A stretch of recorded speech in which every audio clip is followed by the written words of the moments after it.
Eu saúdo você com a paz do Senhor Jesus. Tudo bem com vocês? Eu espero que sim. Feche os seus olhos e vamos iniciar a nossa leitura diária com oração. Senhor, meu Deus e meu Pai que está nos céus, obrigada por essa oportunidade de estar aqui, Senhor. Mais um dia em Tua presença, fazendo a leitura diária, Senhor. Obrigada por Tua graça e misericórdia. Obrigada por ter nos escolhido para estar aqui, Senhor, firmes, junto em Teu propósito para o nosso coração, que é lendo a Bíblia inteira nesse ano de 2025. Como o Senhor tem nos ajudado até aqui, tem nos abençoado, tem nos dado graça, tem nos fortalecido, temos aprendido com a Tua palavra. Verdadeiramente, de fato, a nossa vida tem sido transformada através da leitura, Pai, da Tua palavra. Continue conosco, Senhor, que nós venhamos continuar prosseguindo firme nesse propósito. Nos ajude, em nome do Teu Filho amado, Jesus Cristo, aquele que vive e reina para todos sempre. Amém e amém. Amém? As nossas leituras diárias de hoje estão em 2 Crônicas, capítulos 15 e 16, 1 Reis 16 e Filemão. São os livros que iremos ler hoje. Capítulo 16, 1 Reis. Então a palavra do Senhor contra Baasa veio a Jeú, filho de Anani. Eu o levantei do pó e o tornei líder de Israel, meu povo. Mas você andou nos caminhos de Jeroboão e fez o meu povo pecar e provocar a minha ira por causa dos pecados deles. Por isso estou na iminência de destruir Baasa e a sua família, fazendo a ela o que fiz a de Jeroboão, filho de Nebate. Cães comerão os da família de Baasa que morreram na cidade, e as aves do céu se alimentarão dos que morrerem no campo. Os demais acontecimentos do reinado de Baasa, seus atos e suas realizações estão escritos nos registros históricos dos reis de Israel.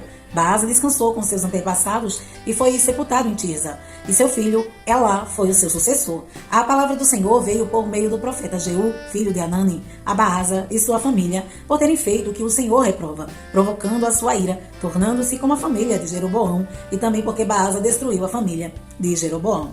O reinado de Elá, rei de Israel.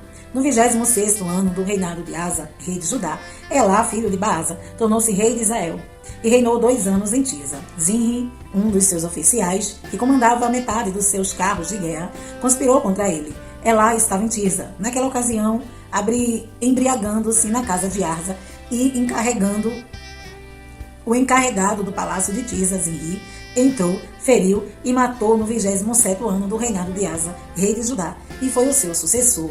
Assim que começou a reinar, logo que se assentou no trono, eliminou toda a família de Baasa. Não poupou uma pessoa do sexo masculino, fosse parente ou amigo. Assim Zinri destruiu toda a família de Baasa, de acordo com a palavra do Senhor que o profeta Jeú dissera contra Baasa, por causa de todos os pecados que este e seu filho Elá haviam cometido e levado Israel a cometer, pois com seus ídolos inúteis provocaram a ira do Senhor, o Deus de Israel. Os demais acontecimentos do reinado de Elá e tudo o que fez estão escritos nos registros históricos dos reis de Israel. O reinado de Zinri, rei de Israel. No 27º ano do reinado de Asa, rei de Judá, Zinri reinou 7 dias em Tirza. O exército estava acampado perto da cidade filisteia de Gibeton. Quando os acampados, souberam que Zinri havia conspirado contra o rei e o tinha assassinado, no mesmo dia, ali no acampamento, proclamaram Onri, o comandante do exército, rei de Israel. Então Onri e todo o seu exército saíram de Gibeton e sitiaram Tirza. Quando Zinri viu que a cidade tinha sido tomada, entrou na cidade dela, do palácio real, e incendiou o palácio em torno de si e morreu. Tudo por causa dos pecados que ele havia cometido, fazendo o que o Senhor reprova e andando nos caminhos de Jeroboão e do pecado que ele tinha cometido e levado Israel a morrer. Os demais acontecimentos do reinado de Zinri e a rebelião que liberou estão escritos nos registros históricos dos reis de Israel. O reinado de Onri, rei de Israel. Então o povo de Israel dividiu-se em 2 facções.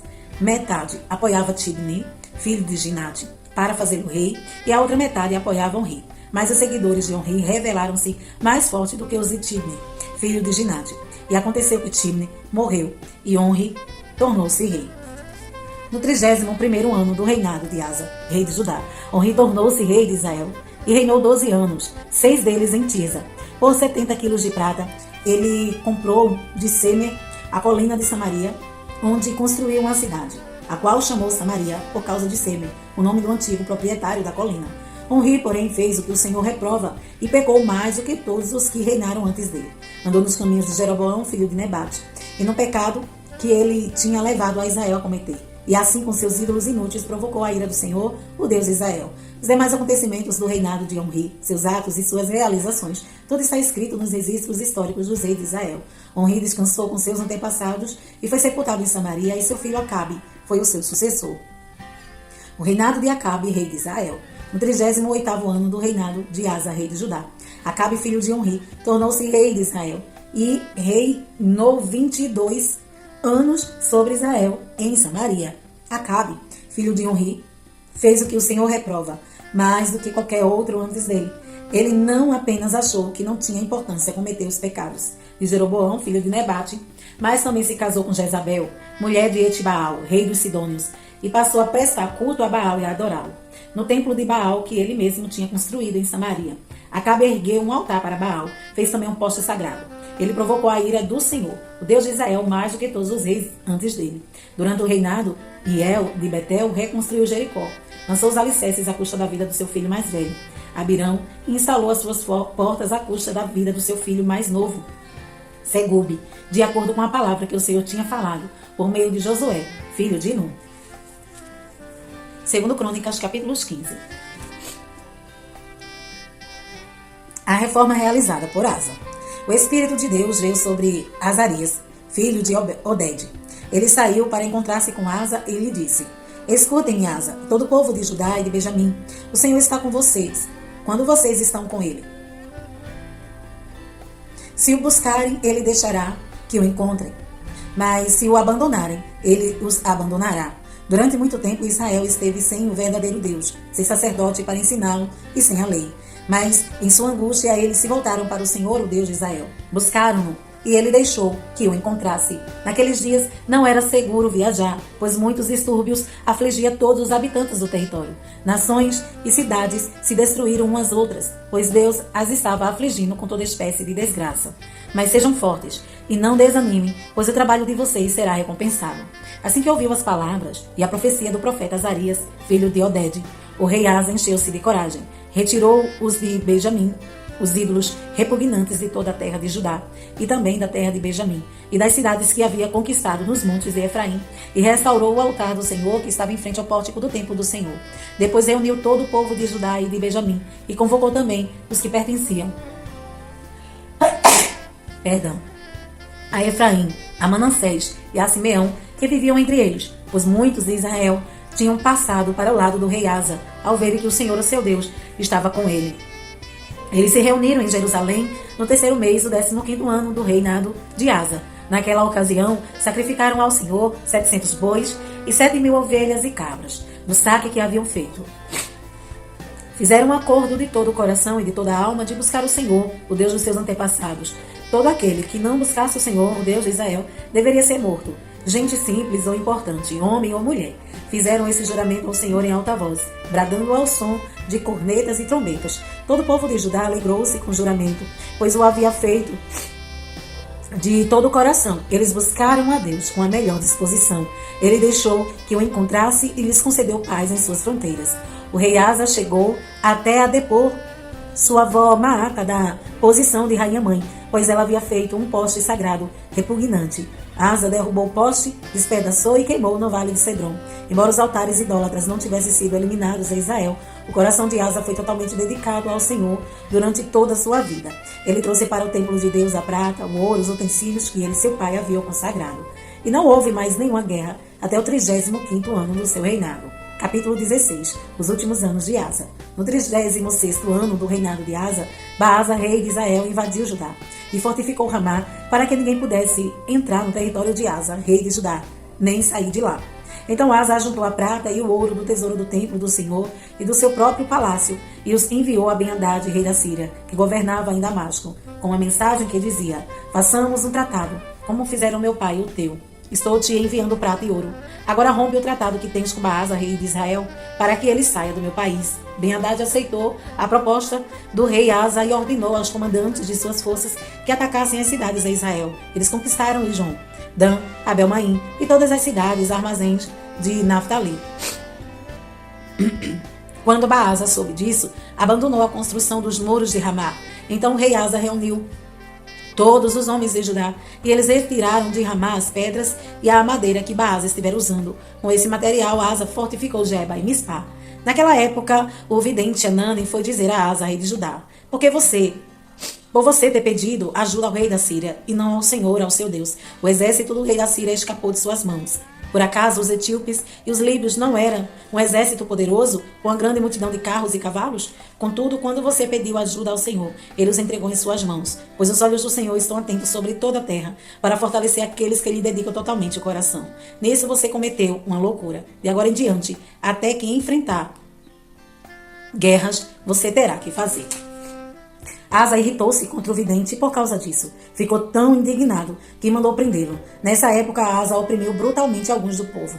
Os demais acontecimentos do reinado de Asa, do início ao fim, estão escritos nos registros históricos dos reis de Judá e de Israel. No 39º ano do seu reinado, Asa foi atacado por uma doença nos pés. Embora sua doença fosse grave, não buscou a ajuda do Senhor, mas só dos médicos. Então, no 41º ano do seu reinado, Asa morreu e descansou com seus antepassados. Sepultaram-no no túmulo que ele havia mandado cavar para si, na cidade de Davi. Deitaram-no no leito coberto de especiarias e de vários perfumes de fina mistura, e fizeram uma imensa fogueira em sua honra. Filemão. Paulo, prisioneiro de Cristo Jesus, e o irmão Timóteo. A você, Filemão, nosso amado cooperador, a irmã Áfia, a Arquipo, nosso companheiro de lutas, e a igreja que se reúne com você em sua casa. A vocês, graça e paz da parte de Deus, nosso Pai, e do Senhor Jesus Cristo. Ação de graças e intercessão. Sempre dou graças ao meu Deus, lembrando-me de você nas minhas orações, porque ouço falar da sua fé no Senhor Jesus e do seu amor por todos os santos. Oro para que a comunhão que procede da sua fé seja eficaz no pleno conhecimento de todo o bem que temos em Cristo. Seu amor me tem dado grande alegria e consolação, porque você, irmão, tem reanimado o coração dos santos. A intercessão de Paulo em favor de Onésimo. Por isso mesmo, tendo em Cristo plena liberdade para mandar que você cumpra o seu dever, prefiro fazer um apelo com base no amor. Eu, Paulo, já velho, e agora também prisioneiro de Cristo Jesus, apelo em favor do meu filho Onésimo, que gerei enquanto estava preso. Ele antes lhe era inútil, mas agora é útil, tanto para você quanto para mim. Mando de volta a você, como se fosse o meu próprio coração. Gostaria de mandá-lo comigo, mantê-lo aqui comigo para que me ajudasse em seu lugar, enquanto estou preso por causa do Evangelho, mas não quis fazer nada sem a sua permissão, para que qualquer favor que você fizer seja espontâneo e não forçado. Talvez ele tenha sido separado de você por algum tempo, para que você o tivesse de volta para sempre. Não mais como escravo, mas acima de escravo, como irmão amado. Para mim, ele é um irmão muito amado, e ainda mais para você, tanto como pessoa quanto como cristão. Assim, se você me considera companheiro na fé, receba-o como se estivesse recebendo a mim. Se ele o prejudicou em algo ou lhe deve alguma coisa, ponha na minha conta. Eu, Paulo, escrevo de próprio punho. Eu pagarei, para não dizer que você me deve a própria vida. Sim, irmão, eu gostaria de receber de você algum benefício por estarmos no Senhor. Reanime o meu coração em Cristo. Escrevo-lhe certo de que você me obedecerá, sabendo que fará ainda mais do que lhe peço. Além disso, prepare-me um aposento, porque graças às suas orações, espero poder ser restituído a vocês. Epáfras, meu companheiro de prisão por causa de Cristo Jesus, envia-lhe saudações, assim como também Marcos, Aristarco, Demas e Lucas, meus cooperadores. A graça do nosso Senhor Jesus Cristo seja com o espírito de todos vocês. Amém? Essas foram as nossas leituras de hoje. E amanhã estaremos aqui, se Jesus não vir. Deus em Cristo te abençoe hoje e sempre.